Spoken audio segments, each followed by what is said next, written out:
तुम्हारे पास एक ऐसा कन्वीनियंस स्टोर है जो अपोकलिप्स और वास्तविक दुनिया के बीच स्वतंत्र रूप से यात्रा कर सकता है। तुम्हें लगा था कि अनगिनत ज़ॉम्बी तुम्हें टुकड़े टुकड़े कर देंगे, लेकिन आश्चर्यजनक रूप से इस स्टोर को पूर्ण सुरक्षा प्राप्त थी।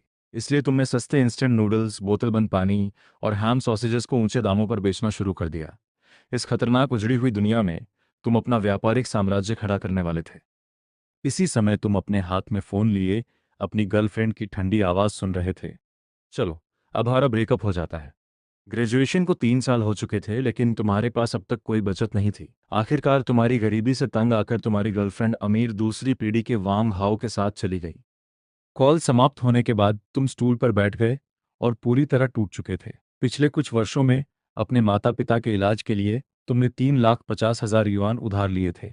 अंत में तुम्हारे माता पिता फिर भी नहीं बच सके और कर्ज भी बाकी रह गया। अब तुम्हारे पास सिर्फ किसी तरह चल रहा एक कन्वीनियंस स्टोर ही बचा था। तभी अचानक सब कुछ घूमने लगा। चारों ओर देखने पर तुम्हें एहसास हुआ कि तुम अपोकलिप्स की दुनिया में पहुंच चुके हो। खिड़की से बाहर देखा तो ज़ॉम्बियों का एक झुंड दिखाई दिया। अचानक प्रकट हुए कन्वीनियंस स्टोर ने उनका ध्यान खींच लिया और अगले ही पल वे पागलों की तरह उसकी ओर दौड़ पड़े। तुमने सोचा अब सब खत्म हो गया, लेकिन जिस टूटते हुए कांच की आवाज़ की तुम्हें उम्मीद थी, वह कभी नहीं आई। वह दरवाज़ा, जो सामान्य दिनों में हल्के से धक्का देने पर भी टूट जाता, अब जरा भी नहीं हिला। तभी तुम्हारी आंखों के सामने एक चमकती हुई स्क्रीन दिखाई दी। Current world, apocalypse era stats, store status absolutely safe, dimensional travel 12 घंटे बाद फिर से उपयोग किया जा सकता है। यानी अगर तुम यहाँ 12 घंटे तक रुके रहे तो अपनी मूल दुनिया में वापस लौट सकते थे। तुमने बाहर खड़े राक्षसों की ओर देखा और झुंझलाकर अपने बालों में हाथ फेर लिया। दुकान 20 वर्ग मीटर से भी छोटी थी और हर तरह के सामान से भरी हुई थी। ब्रेस्ड बीफ, इंस्टेंट नूडल्स, बोतल बंद पानी, हैम सॉसेजेस, ब्रेड और कुकीज़। तुम्हारी दुनिया में इन सब की कीमत लगभग कुछ भी नहीं थी। लेकिन यहाँ अचानक तुम्हारे मन में एक विचार आया। इस अपोकलिप्टिक दुनिया में सबसे कीमती चीज़ सोना या हीरे नहीं, बल्कि साफ भोजन और पीने का पानी था। तुम तेजी से शेल्फ तक गए और सबसे साधारण बोतल बंद पानी की एक बोतल उठा ली। तुम्हारी दुनिया में उसकी कीमत सिर्फ 2 युआन थी, लेकिन इस ज़ॉम्बियों से भरी दुनिया में उसकी कीमत कितनी होगी? तुम्हें अपना 3,50,000 युआन का कर्ज और फोन पर झांकियान की कही हुई बात याद आई। चलो ब्रेकअप कर लेते हैं। तुमने पानी की बोतल खोली और एक लंबा घूंट लिया। अब तुम्हें इन 12 घंटों का इस्तेमाल अपनी पहली कमाई करने के लिए करना था। तुम सोचने लगे, क्या एक बोतल पानी के बदले सिर्फ 1 ग्राम सोना लेना बहुत कम होगा? शायद एक बोतल पानी इक्वल्स 10 ग्राम सोना और एक पैकेट इंस्टेंट नूडल्स इक्वल्स 100 ग्राम सोना। लेकिन तुमने खुद को शांत किया। पहले ग्राहक चाहिए थे। दुकान के बाहर दर्जनों ज़ॉम्बी खड़े थे। आखिर कौन सा जीवित इंसान यहाँ आने की हिम्मत करता? तुम 12 घंटे यूं ही बैठकर भी नहीं रह सकते थे। तभी तुम्हारी नज़र ब्रेस्ड बीफ इंस्टेंट नूडल्स पर पड़ी और तुम्हारे दिमाग में एक योजना बन गई। इस सड़ी गली, जंग लगी और मौत की बदबू से भरी दुनिया में गर्मा गर्म इंस्टेंट नूडल्स के कटोरे से ज़्यादा आकर्षक चीज़ और क्या हो सकती थी? तुमने केतली चालू की।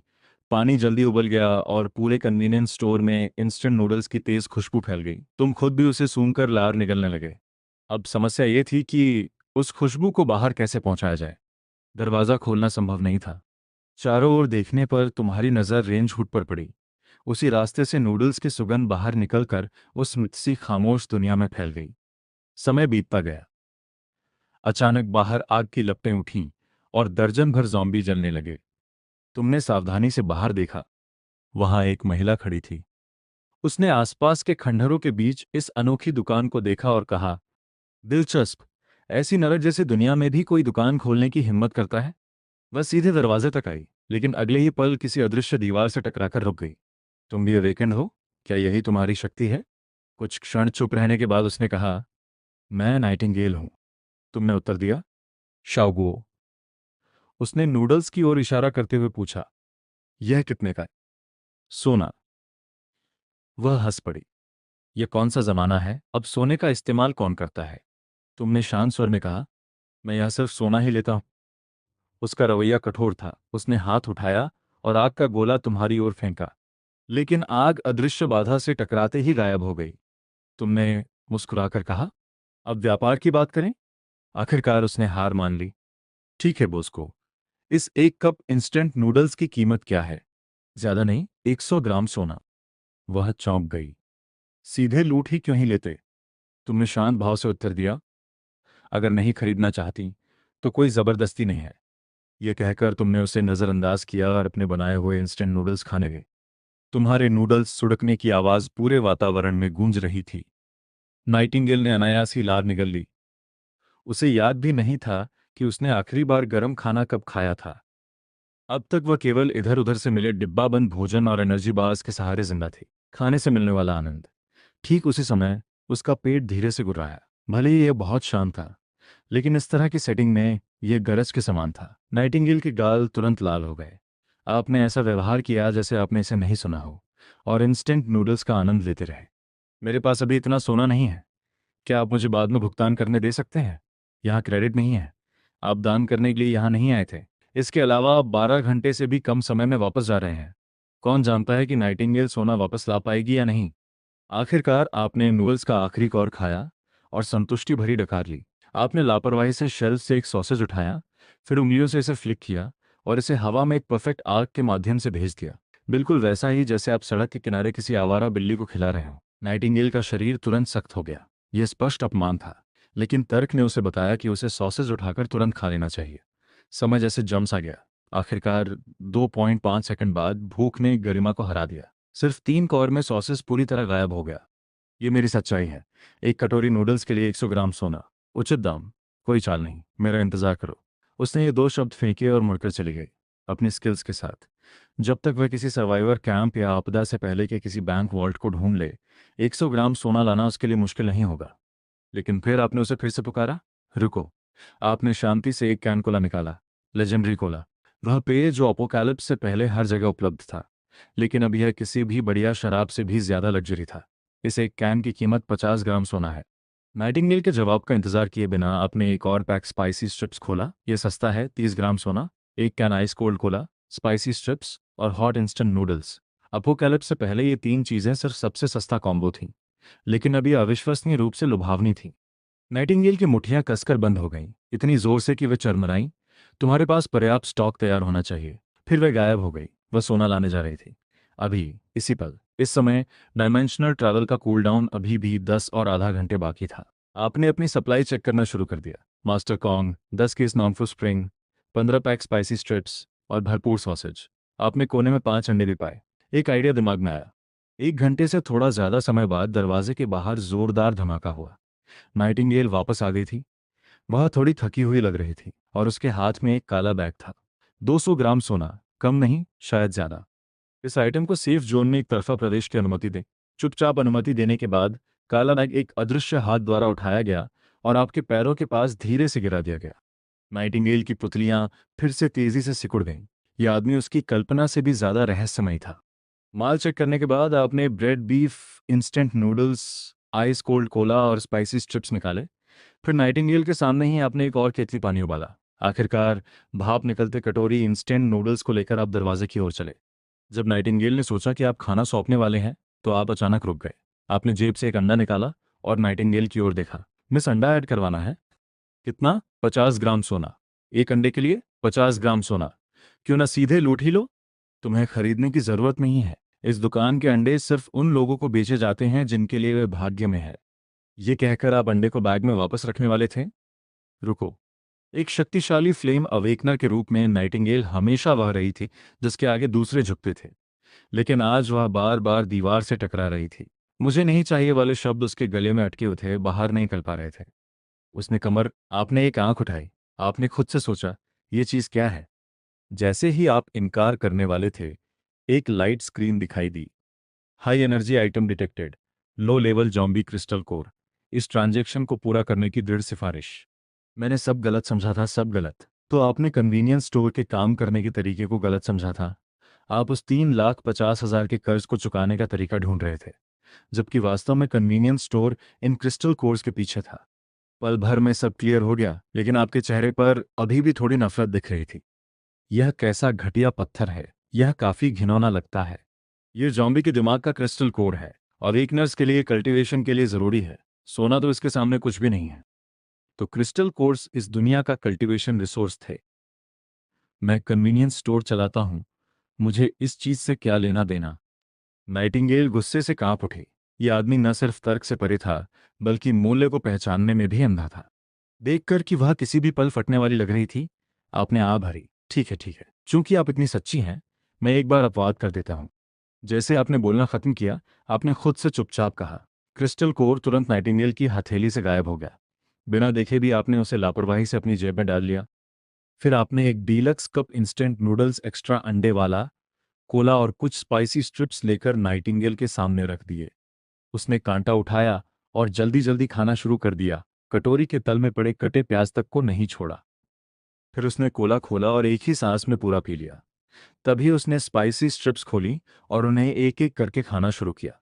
इस पूरे समय आप चुपचाप देखते रहे, मैं वापस आऊंगी, ये शब्द कहकर नाइटिंगेल मुड़ी और कोने में अंधेरे में गायब हो गई। नाइटिंगेल के जाने के बाद ही आपने क्रिस्टल कोर निकाला।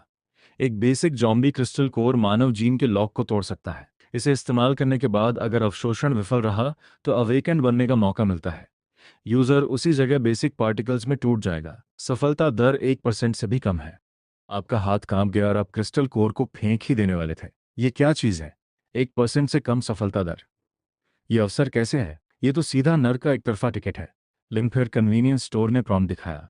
स्टोर की रेंज के अंदर होस्ट किसी भी तरह के नुकसान से इम्यून रहेगा, जिसमें शारीरिक क्षति, एनर्जी प्रभाव, मानसिक प्रदूषण और जेनेटिक ब्रेकडाउन शामिल हैं, लेकिन इन्हीं तक सीमित नहीं। आपने फिर से हाथ में क्रिस्टल कोर को देखा। आपके लिए इसका मतलब था जीरो रिस्क और भारी इनाम। इसे कैसे इस्तेमाल करें? सीधे निगल लें। ये चीज़ खाने लायक बिल्कुल नहीं लग रही थी, लेकिन जब आपने नाइटिंगेल को हवा से आग बुलाते देखा तो आपने इसे पूरा निगल लिया।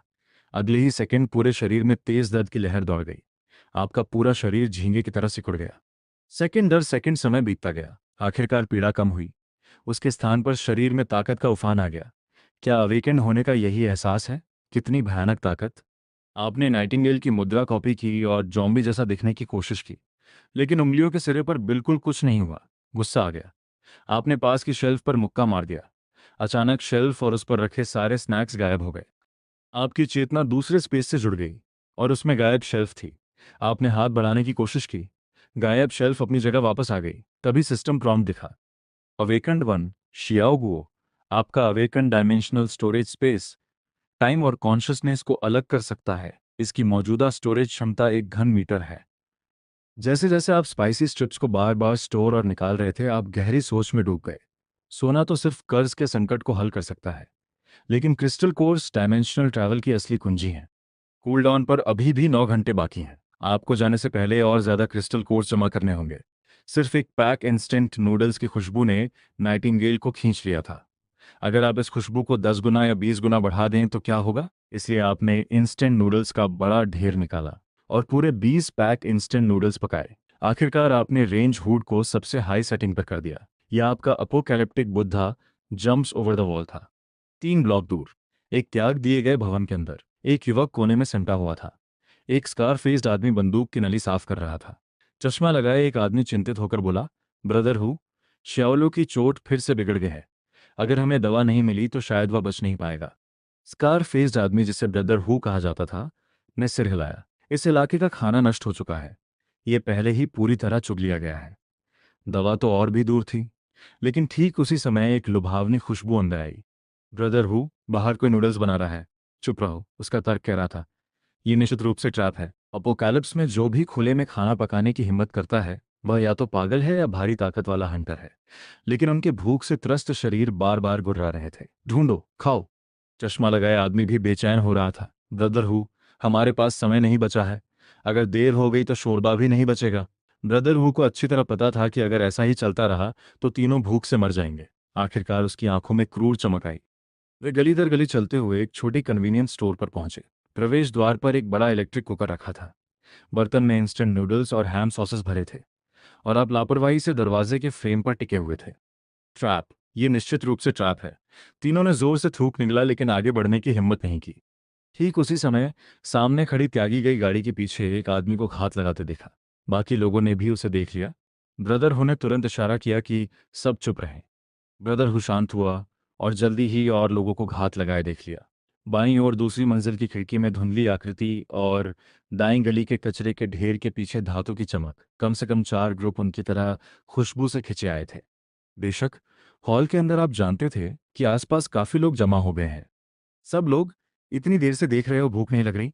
आपकी आवाज तेज नहीं थी, लेकिन आसपास छिपे हर व्यक्ति ने उसे सुना, लेकिन कोई जवाब नहीं आया।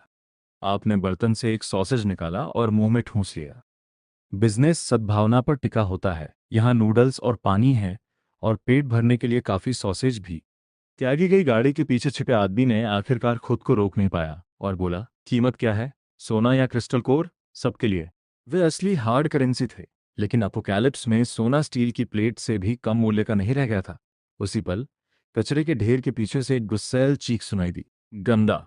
ये पंख हमें बेवकूफ बना रहा है। उसने कभी ट्रेड करने का प्लान ही नहीं बनाया था।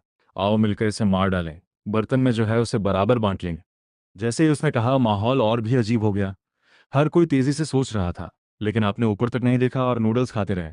तुम कोशिश कर सकते हो, लेकिन पहले मैं साफ कर दूं, जो भी पहल करेगा वह ट्रेड करने का अधिकार खो देगा, और दूसरों को नूडल्स खाते और सूप पीते हुए मजबूरन देखना पड़ेगा। कचरे के ढेर के पीछे वाला आदमी अब खुद को रोक नहीं पाया। गंदा! मैं यह नहीं मानता। उसने शॉटगन निकाली, और उसके पीछे से दो और आदमी निकले।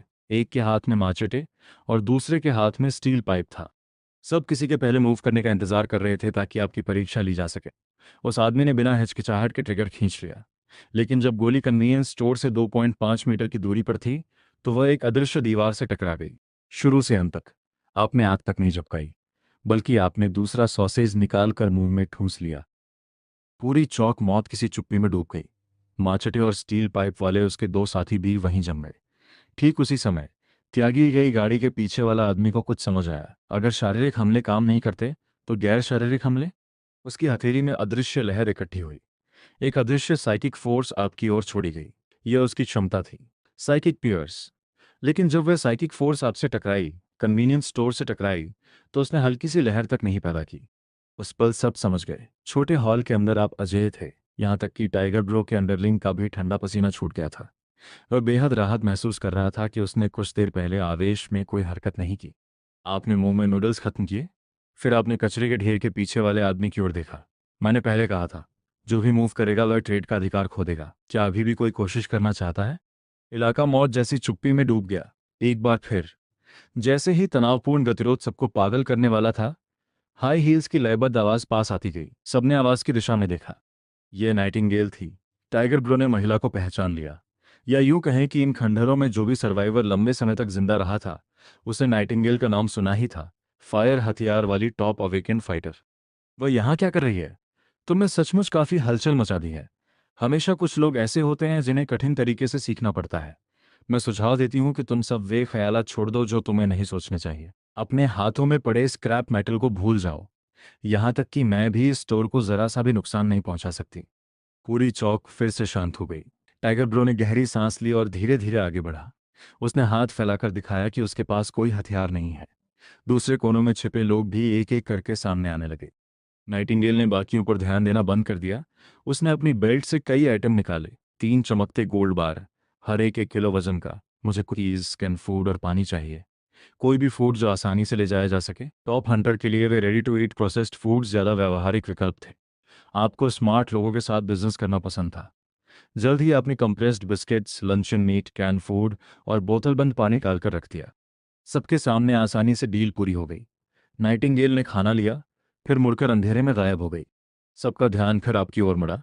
इस बार कोई टेस्टिंग या किलिंग इंटेंट नहीं था, सिर्फ सबसे शुद्ध इच्छा बची थी। अब तुम्हारी बारी है। तुम सब नियम समझ गए हो ना? सोना या क्रिस्टल कोर्स खाने के बदले, सिवाय दरवाजे पर पहरा देने वाले वाले के। वह आदमी आखिरकार खुद को रोक नहीं पाया। वह रेंगता लड़खड़ाता हुआ आपके पास आया। बॉस, मैं गलत था। मैं सच में गलत था। कृपया बस एक और खाने को दे दो। सूप का एक घूंट भी काफी है। उसके पीछे दोनों साथी भी घुटनों पर गिरकर दया भीख मांगने लगे। आसपास के सर्वाइवरों को उन पर कोई सहानुभूति नहीं थी, सिर्फ राहत थी कि उन्होंने कुछ देर पहले आवेश में कोई हरकत नहीं की। मैंने कहा था, जो मूव करेगा वह अपना मौका खो देगा। ये कहकर आपने उन पर ध्यान देना बंद कर दिया। आपकी नज़र वहां मौजूद सब पर घूमी। और कौन ट्रेड करना चाहता है? ब्रदरहू ने एक क्रिस्टल कोर निकाला और आपको बढ़ा दिया। एक विचार के साथ क्रिस्टल कोर आपकी जेब में गिर गया। आपने कुछ और नहीं कहा, बस मुड़कर 3 बड़े कटोरी निकाले। आपने उन्हें नूडल्स और हैम सॉसेज से भर दिया। ब्रदरहू ने कटोरी थामी और लंबे समय बाद एक गर्माहट महसूस की जिसे वह भूल चुका था। तीनों तुरंत उसमें मुंह घुसाकर खाने लगे। एक बार किसी ने पहला कदम बढ़ाया तो बाकी लोग खुद को नहीं रोक पाए। नहीं बॉस, मैं ट्रेड करूंगा। मैं भी। मेरे पास क्रिस्टल कोर्स है। जिसने आप पर हमला किया था वह भी आपके पास आया। उसने चुपचाप 2 क्रिस्टल कोर्स निकाले और आपकी आंखों में देखने की हिम्मत नहीं की। आपने उन्हें लिया, बिना भाव के, और उसे भी एक कटोरी दी। एक बार ट्रेडिंग शुरू हुई तो उसे रोका नहीं जा सका। कुछ लोगों ने गोल्ड ज्वेलरी निकाली, कुछ ने अलग अलग साइज के क्रिस्टल कोर्स निकाले। जल्द ही आपके काउंटर के नीचे 1 दर्जन से ज्यादा क्रिस्टल कोर्स जमा हो गए और बड़ा बर्तन नूडल्स धीरे धीरे खत्म हो रहा था। लेकिन ठीक उसी समय पहले वाले 3 आदमी पूरी तरह निराशा में डूब गए। अगर मुझे खाने को नहीं मिला तो तुम में से किसी को भी नहीं मिलेगा। वह तुरंत एक दुबले सर्वाइवर पर झपटा। नूडल्स और ब्रोथ फर्श पर बिखर गए। खा रहे बाकी सर्वाइवर भी रुक गए। ठंडी और गुस्सैल नजर से वे उस पागल को देख रहे थे जिसने नियम तोड़े थे। आपने भी नूडल्स खाना बंद कर दिया और इस तमाशे को देखने लगे। अचानक आग की लपट निकली। उसे चीखने का भी मौका नहीं मिला। उसका पूरा शरीर राख में बदल गया। उसके 2 साथी भी उसी किस्मत को हासिल हुए। 3 सेकंड से भी कम समय में तीनों इस दुनिया से पूरी तरह गायब हो गए। नाइटिंगेल की मौत, अंधेरे में। मुझे नियम तोड़ने वाले लोगों से नफरत है। आपने फ्रीजर से एक कैन कोक निकाली और नाइटिंगेल की ओर फेंक दी। आपने कुछ नहीं कहा। आप बस बर्तन में नूडल्स को हिलाते रहे। ट्रांजैक्शन पूरी तरह सामंजस्य के साथ चलता रहा। ब्रदर हु और बाकी 2 पहले ही अपने नूडल्स खत्म कर चुके थे। उन्होंने ब्रोथ का आखिरी घूंट तक पी लिया। खंडहरों के हर कोने से और ज्यादा लोग आते जा रहे थे। कन्वीनियंस स्टोर की शेल्फें तेजी से खाली हो रही थीं। किसी ने कीमतों की शिकायत नहीं की और किसी ने कोई गड़बड़ नहीं की। आखिरकार आपने स्टोर में सब कुछ बेच दिया। नाइटिंगेल ने अपने हाथ में खाली कोक कैन फेंक दी। वह आपके पास आई। तुमने अच्छी कमाई कर ली। अगली बार कब वापस आ रहे हो? मुझे नहीं पता। नाइटिंगेल ने आपको लंबी नज़र से देखा, फिर मुड़कर अंधेरे में गायब हो गई। सबके जाने के बाद पूरी चौक पूरी तरह शांत हो गई। एक विचार के साथ आपने डायमेंशनल वेयरहाउस खोला। अंदर 100 किलोग्राम से ज़्यादा सोना था। साथ ही 33 क्रिस्टल कोर्स भी थे। हालांकि क्रिस्टल कोर्स निगलने से तेज दर्द होता था, लेकिन आपने एक सेकंड भी नहीं सोचा। आपने उन्हें एक साथ निगल लिया। इस बार तीव्र दर्द नहीं, बल्कि अंदर से फटने जैसा अकल्पनीय एहसास था। अगर आप कन्वीनियंस स्टोर के अंदर नहीं होते तो शायद उस एनर्जी की लहर आपको तुरंत टुकड़ों में बिखेर देती। चरम पीड़ा के बीच आपने आखिरी बिट एनर्जी को अवशोषित कर लिया। जब आपने फिर से आंखें खोली तो छत पर एक कीड़ा दिखाई दिया। उसके पंख असामान्य रूप से धीमी गति से फड़फड़ा रहे थे। आपने दरवाजे के बाहर जॉम्बीज के गले में कम गुर्राहट सुनी। आप मिट्टी की मिट्टी जैसी गंध के साथ खून की बदबू सूंघ सकते थे। आपकी इंद्रियां अविश्वसनीय स्तर तक बढ़ गई थीं। आपने शेल्फ के पास खाली जगह की ओर हाथ बढ़ाया और मुट्ठी भींच ली। हल्के कंपन के साथ शेल्फ धीरे धीरे हवा में तैरने लगी। ये डायमेंशनल स्टोरेज की शक्ति नहीं, बल्कि टेलीकाइनेसिस थी। आपने तुरंत सिस्टम स्क्रीन बुलाई। Awakened ability, first level dimensional storage. मौजूदा क्षमता 1000 घन metre. Awakened ability, telekinetic control 50 kilogram तक वजन वाली वस्तुओं को दूरी से नियंत्रित कर सकता है।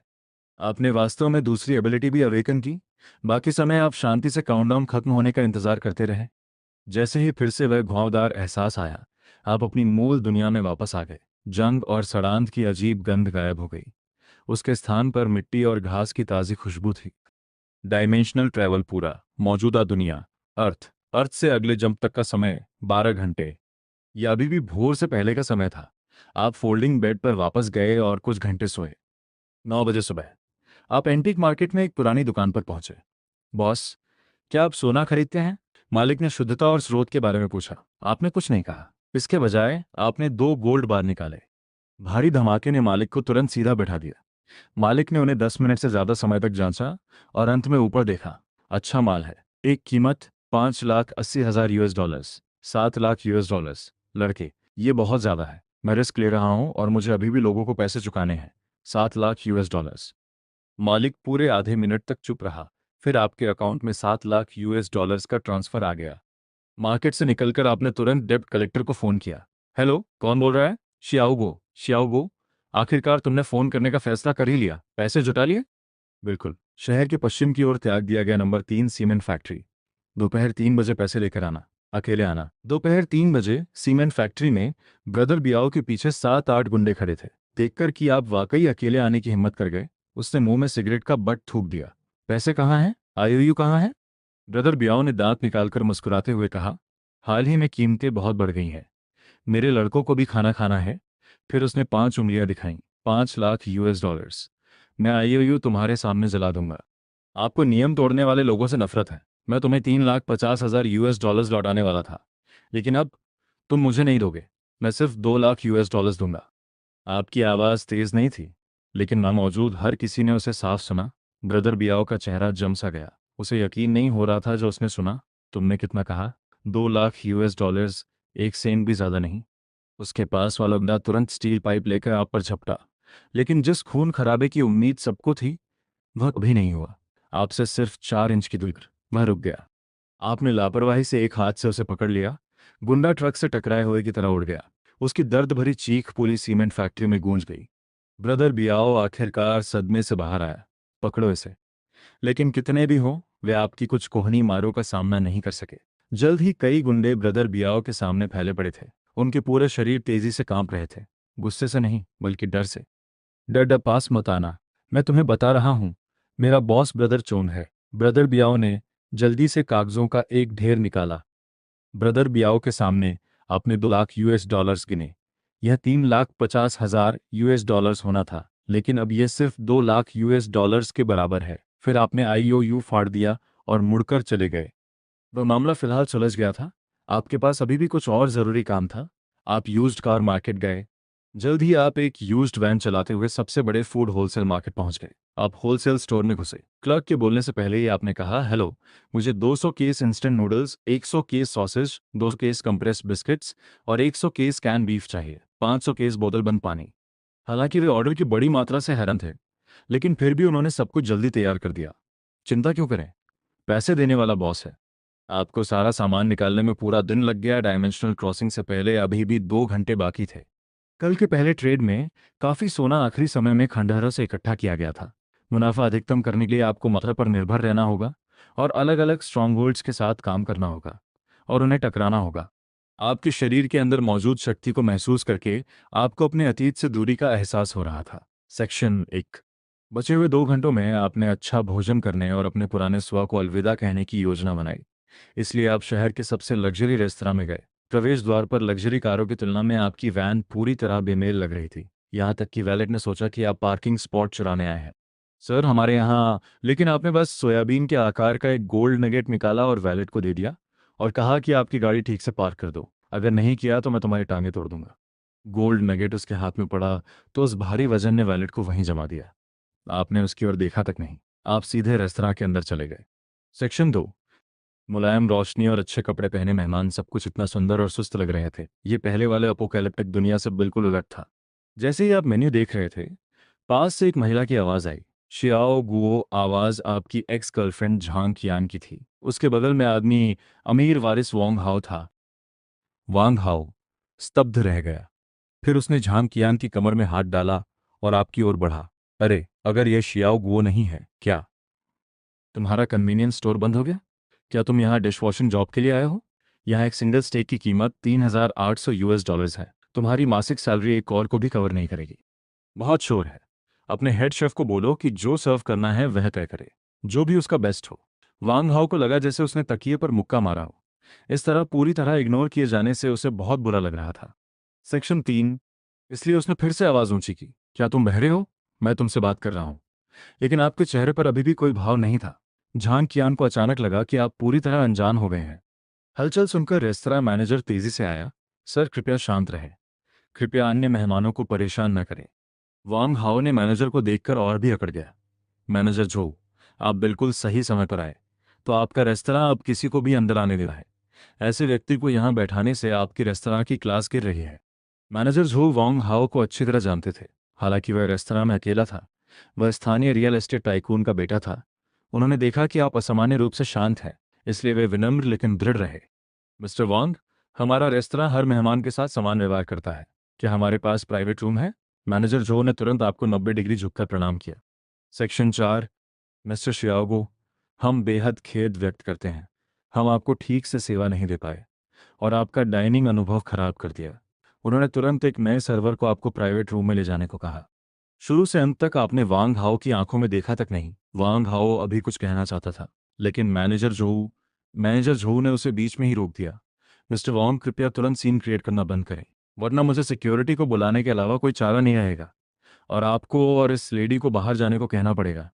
प्राइवेट रूम में तरह तरह के उम्दा व्यंजन परोसे गए। उस समय आप उन्हें खाने के भी लायक नहीं थे। अब जब आपने उन्हें ट्राई किया तो पता चला कि वे कुछ खास नहीं थे। भोजन के बाद आप कन्वीनियंस स्टोर वापस लौट आए। उस पल अगले ट्रैवर्सल के लिए 150 सेकंड बाकी थे। जब समय समाप्त हुआ, शहर की आवाज़ें तेजी से फीकी पड़ गईं। उनके स्थान पर अपोकैलिप्स की मौत जैसी चुप्पी आ गई। 12 घंटे का ट्रैवर्सल कूल डाउन भी 11 घंटे रह गया था। आपने अनुमान लगाया कि जैसे जैसे ट्रैवर्सल की संख्या बढ़ेगी, आप अंततः अपोकैलिप्स और रियल वर्ल्ड के बीच स्वतंत्र रूप से यात्रा कर सकेंगे। आप महसूस कर रहे थे कि चारों ओर से कई आंखें आप पर टिकी हुई हैं। पिछली बार के सर्वाइवरों ने रहस्यमयी कन्वीनियंस स्टोर की खबर पूरे इलाके में फैला दी थी। अब आने वाले लोग भूखे आवारा नहीं, बल्कि संगठित ग्रुप्स के स्काउट्स थे। लगभग 10 मिनट बाद एक आकृति कन्वीनियंस स्टोर की ओर बढ़ी। आदमी ने राइफल पीठ पर लटकाए आपके दरवाजे पर रुककर कहा, मेरा नाम स्कॉर्पियन है। मैं रॉक स्ट्रॉन्गहोल्ड की ओर से आया हूँ। मैं आपके साथ एक डील करने आया हूँ। हमारे स्ट्रॉन्गहोल्ड को बड़ी मात्रा में सप्लाई चाहिए। खाना, पानी, दवा, हथियार, गोला बारूद, हम सब चाहते हैं। मैं हथियार नहीं बेचता। स्कॉर्पियन के चेहरे पर कोई निराशा नहीं थी, जैसे उसे यह जवाब पहले से ही मालूम था। उसने जेब से एक गोल्ड बार निकालकर टेबल पर रख दिया। यह जमा है। हम आपके साथ लॉन्ग टर्म पार्टनरशिप बनाना चाहते हैं। हम उम्मीद करते हैं कि आप हमें बेहतर कीमत दे सकें। मेरी कीमतें सबके लिए एक समान हैं। ठीक उसी समय उसके पीछे छायाओं में कई हल्की लहरें दिखाई दी। स्कॉर्पियन ने शांत करने वाला इशारा करते हुए हाथ उठाया। हम इस बारे में सच्चे हैं। आपने कुछ नहीं कहा। इसके बजाय आपने शेल्फ पर रखे कैन मीट की ओर हाथ बढ़ाया बिना छुए। वह धीरे धीरे काउंटर पर तैरकर आ गया। स्कॉर्पियन की पुतलियां अचानक सिकुड़ गईं। आपकी टेलीकाइनेसिस देखने से पहले स्कॉर्पियन ने सोचा था कि आपका एकमात्र फायदा वह अभेद्य सुरक्षा है। उसे उम्मीद नहीं थी कि आप खुद एक शक्तिशाली अवेकन हैं। एक केस कैन फूड, एक गोल्ड बार। हमें सटीक संख्या चाहिए। हमें ठीक ठीक पता होना चाहिए कि आपके पास कितना स्टॉक है। यह भी इस यात्रा का एक कारण था। आपने हल्का सा हंसकर उंगलियां चटकाई। जमीन पर बोतल बंद पानी का छोटा पहाड़ हवा से प्रकट हो गया। इस दृश्य ने स्कॉर्पियन के दिमाग को पूरे 2.5 सेकंड के लिए जमा दिया। क्या ये काफी है? अगर नहीं तो आपने फिर उंगलियां चटकाई। इस बार कंप्रेस्ड बिस्किट्स का छोटा पहाड़ प्रकट हो गया। स्कॉर्पियन ने जोर से थूक निकला। उसके सामने वाला आदमी न सिर्फ टेलीकाइनेटिक पावर्स रखता था, बल्कि उसके पास स्पेशियल पावर्स भी थे। आप कीमत कैसे तय करते हैं? मैंने पहले ही बताया, एक गोल्ड बार। एक केस कैन फूड के लिए हम सब ले लें, लेकिन हमें तैयारी के लिए समय चाहिए। सोना माल के बदले ट्रेड किया जा सकता है। शेल्फ पर बिखरी चीजों के लिए अगर बल्क में खरीदना चाहते हो तो अलग कीमत होगी। क्रिस्टल कोर्स ट्रेड के लिए इस्तेमाल नहीं किया जा सकता। यह अवेकन की शक्ति का स्रोत है। यह अवेकन की शक्ति का स्रोत है। यह स्ट्रांगहोल्ड के अस्तित्व की नींव है। यह आपकी समस्या है, मेरी नहीं। जैसे ही आपने बोलना खत्म किया, दोनों छोटे पहाड़ हवा में गायब हो गए। शुरू से अंत तक इस डील में लाभ आप ही के हाथ में था। अगर स्कॉर्पियन ट्रेड करने से इनकार करता है तो जब दूसरे आउटपोस्ट मान जाएंगे तो पांच ही अंततः टिक नहीं पाएगा और पूरी तरह बिखर जाएगा। हमें स्पष्ट एक्सचेंज रेट चाहिए। 100 गोल्ड बार प्लस 10 क्रिस्टल कोर्स पानी के लिए। बिस्किट्स के लिए कीमत दोगुनी होगी। स्कॉर्पियन की मुट्ठियां कसकर बंद हो गईं। यह अब सिर्फ बेहुदा कीमत नहीं है, यह खुल्लम खुल्ला लूट है। स्कॉर्पियन ने गहरी सांस ली और खुद को शांत करने की कोशिश की। मुझे लीडर को रिपोर्ट करने वापस जाना होगा। इसे दिशा पूछने का शुल्क समझ लो। आपने सिर हिलाया और गोल्ड बार जेब में रख लिया। स्कॉर्पियन ने कुछ नहीं कहा। वह धीरे धीरे अंधेरे में पीछे हट गया। आप काउंटर पर वापस गए और पहले से ही चमकते काउंटर टॉप को शांति से पोंछने लगे। 10 मिनट और बीत गए। 3 आकृतियां सामने आईं। एक चश्मा लगाए मिडिल एज आदमी, पीछे 2 सैनिक थे। हेलो बॉस, मेरा सरनेम जी है। सब मुझे प्रोफेसर जी कहते हैं। मैं लाइट हाउस शेल्टर से हूँ। आपने कुछ नहीं कहा। आप बस चुपचाप उसे देखते रहे। आर्थिक दृष्टि से आपका मौजूदा मॉडल लंबे समय तक टिक नहीं सकता। जब कोई आउटपोस्ट बड़ी संख्या में क्रिस्टल कोर्स खो देता है तो वह अनिवार्य रूप से ढह जाएगा। तब कौन आपका माल खरीदेगा? इससे बचे हुए क्रिस्टल कोर्स और भी ज्यादा मूल्यवान हो जाते हैं। प्रोफेसर जी के चेहरे पर मुस्कान पूरी तरह जम गई। आपको किसी सिस्टम या भविष्य की कोई परवाह नहीं है, क्योंकि कीमत तय करने की शक्ति सिर्फ आपके पास है। ठीक उसे समय नाइटिंगेल अंधेरे से बाहर आई। एक क्रिस्टल कोर आपके काउंटर पर गिरा। आपने एक शब्द भी नहीं कहा। आपने सेल्फ हीटिंग राइस मील, एक कैन बीफ और 2 बोतल मिनरल वाटर निकाल दी। नाइटिंगेल ने आइटम्स लिए और मुड़कर चली। पूरा एक्सचेंज चुपचाप हुआ। उसका तथाकथित तार्किक विश्लेषण पूरी तरह मजाक बन गया। 100 गोल्ड बार प्लस 10 क्रिस्टल कोर्स पानी इस एक्सचेंज के लिए उपलब्ध है, लेकिन इसमें एक्स्ट्रा खर्च होगा। जो बकवास आपने अभी की, उससे मेरे 3 मिनट बर्बाद हुए। इसलिए अभी आपको 15 क्रिस्टल कोर्स पड़ेगा। हम ट्रेड करेंगे। आपके सामने वाला आदमी वेस्टलैंड का सबसे मजबूत अवेकन नहीं हो सकता, लेकिन उसका कन्वीनियंस स्टोर अजेय था। प्रोफेसर जी ने कोट के अंदर से मिलिट्री कम्युनिकेटर निकाला। 100 गोल्ड बार और 15 क्रिस्टल कोर्स लेकर आओ। लगभग 20 मिनट बाद इंजनों की गड़गड़ाहट, दूर से इंजनों की गड़गड़ाहट आई। 2 मेटल केस आपके सामने रखे गए। एक में गोल्ड बार भरे थे और दूसरे में 15 क्रिस्टल कोर्स थे। आपने भी केस दर केस फेंके। लेन देन पूरा होने के बाद अंधेरे से धीरे धीरे कुछ लोग बाहर निकले। स्कॉर्पियन वापस आ गया था और उसके पीछे 20 लोगों की एक टीम थी, लगभग अपने आप ही। दोनों तरफ के लोगों ने एक दूसरे पर बंदूकें तान दी। हम वो चीजें ले आए हैं जिनकी आपने मांग की थी। कई बक्से खोले गए। उनमें न सिर्फ सोने की ईंटें थीं, बल्कि 20 क्रिस्टल कोर भी थे, यानी आपकी मांग से 10 ज्यादा। स्कॉर्पियन ने अपना रुख बिल्कुल साफ और सीधे तौर पर जाहिर कर दिया। स्कॉर्पियन ने अपनी मुद्रा सबसे सीधे तरीके से स्पष्ट कर दी। प्रोफेसर जी का चेहरा मुर्दे से भी बदतर लग रहा था। ये पहले से ही अपोकैलिप्स है और तुम अभी भी अपने पिता से एक ऊपर रहने की कोशिश कर रहे हो। आपने लापरवाही से हाथ हिलाया और डायमेंशनल स्टोरेज से कंप्रेस्ड बिस्किट्स का बड़ा ढेर और कई केस कैन बीफ निकाल दिए। ये तुम्हारे लिए है। स्कॉर्पियन की सांस एक पल के लिए अटक गई। उसने सही दांव लगाया था। उसने तुरंत आपको गहरी झुकाव के साथ प्रणाम किया। फिर उसने प्रोफेसर जी की ओर देखा। पांशे यहाँ ट्रेड करने आया है। हम किसी अनावश्यक परेशानी नहीं चाहते, लेकिन अगर लाइट हाउस यहाँ कुछ शुरू करना चाहता है तो हम तुम्हारे साथ पूरी तरह जाएंगे। जैसे ही उसने बोलना खत्म किया, स्कॉर्पियन के पीछे बंदूकें एक साथ चढ़ गईं। लाइट हाउस का एक आदमी दांत पीसते हुए कुछ शब्द बोला। हम जा रहे हैं। सेक्शन 2। आप चुपचाप सब देख रहे थे। दिलचस्प। एक तरफ लाइट हाउस था जो टेक्नोलॉजी और ज्ञान पर टिका था, और दूसरी तरफ पांशी था जहां ताकत और अनुशासन राज करता था। उसके जाने के बाद स्कॉर्पियन ने आपको एक बार फिर झुककर प्रणाम किया और तेजी से पीछे हट गया। इन 2 डील्स से आपको 100 किलोग्राम और सोना मिल गया। चुप्पी ज्यादा देर तक नहीं टिकी। इस बार 3 काफिले अलग अलग दिशाओं से आए। चारों ओर जॉम्बीज की गुर्राहट सुनाई दे रही थी। तीनों गुटों ने लगभग एक साथ लड़ाई की तैयारी का आदेश दे दिया।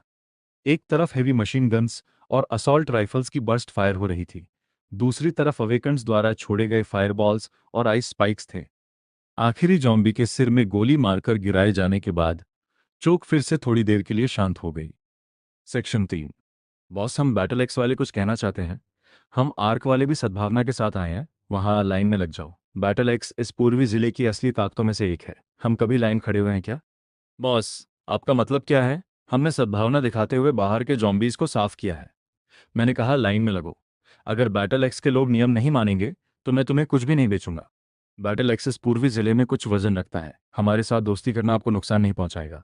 मुझे फर्क नहीं पड़ता कि एक दोस्त ज्यादा है या कम। या तो नियम मानो या बाहर जाकर लाइन में लगो। इससे बैटल एक्स की प्रतिष्ठा पर क्या असर पड़ेगा? गंजे आदमी ने कम गुर्राहट की, जैसे उसने फैसला कर लिया हो, और पीछे वाले लोगों को तेज इशारा किया। इसे ले आओ। आज मैं पहले खरीदूंगा, चाहे कुछ भी हो। 2 बैटल एक्स सदस्यों ने एक भारी मेटल केस आगे बढ़ाया। सेक्शन 4। किसी ने नियम तोड़ दिया। ये डील खत्म है। ये कहकर आपने हाथ हिलाया और सारी सप्लाई डायमेंशनल वेयरहाउस में डाल दी। पल भर में पूरा कन्वीनियंस स्टोर पूरी तरह खाली हो गया। दोनों गुटों ने गंजे आदमी की ओर देखा। हट्टा कट्टा आदमी गुस्से से भरा हुआ था। मैं सोना और क्रिस्टल कोर्स लेकर आया था। ये मैंने आपको सम्मान दिखाते हुए किया था। मेरे सम्मान को कमजोरी मत समझो। जब बैटल एक्स पूर्वी जिले में बोलता है तो कोई नहीं कह सकता तुम खुद को क्या समझते हो। मुझे भौंकने वाले कुत्तों से नफरत है। फायर ओपन करो। इसकी दुकान को टुकड़ों में उड़ा दो। गोलियों की बौछार तुरंत कन्वीनियंस स्टोर की ओर बरसी, लेकिन हर गोली एक अदृश्य ढाल से टकराकर रुक गई। मैं बैटल एक्स को कभी एक बिट सप्लाई भी नहीं बेचूंगा, और तुम्हारी जान के बदले 100 केस कैन बीफ ऑफर करूंगा। सभी बैटल एक्स सदस्य वहीं जम गए। फिर आपने हाथ उठाकर हिलाया। जमीन पर 100 केस कैन बीफ प्रकट हो गए। तुरंत सबका ध्यान हट्टे कट्टे गंजे आदमी की ओर चला गया। तो तुम सब विद्रोह करने की योजना बना रहे हो, है ना? मैं वॉर कैप्टिव्स का थर्ड बॉस हूं। आर्क इस इनाम को ले रहा है। हाइव भी ले रहा है। तुम ही मुझे धोखा देना चाहते हो? वॉर कैप्टिव्स के सदस्यों ने एक दूसरे को देखा। कोई उसकी आंखों में देखने की हिम्मत नहीं कर रहा था। अपोकैलिप्स में वफादारी सबसे सस्ती चीज है। अचानक एक ब्लेड गंजे हट्टे आदमी की छाती में घुस गया। हमला करने वाला उसका डिप्टी था। क्यों? डिप्टी का चेहरा पूरी तरह भावहीन था। थर्ड बॉस, भाइयों को भी खाना खाना है। फिर वह कन्वीनियंस स्टोर वाले लोगों की ओर मुड़ा। अगर हम छोड़ दें तो ये डील हमारे वॉर कैप्टिव्स की हो जाएगी। मैंने पहले ही कहा, मैं वॉर कैप्टिव्स को एक बिट सप्लाई भी नहीं बेचूंगा। उन्होंने अपने थर्ड बॉस को अपने ही हाथों से मार दिया, लेकिन अंत में और कुछ नहीं ना। अगर ये लोग अब वॉर कैप्टिव्स के सदस्य नहीं हैं तो मैं सिर्फ वॉर कैप्टिव्स के साथ बिजनेस नहीं कर रहा हूँ। बाकी सब उसके अंतर्गत नहीं आते। मेरा नाम बाई लू है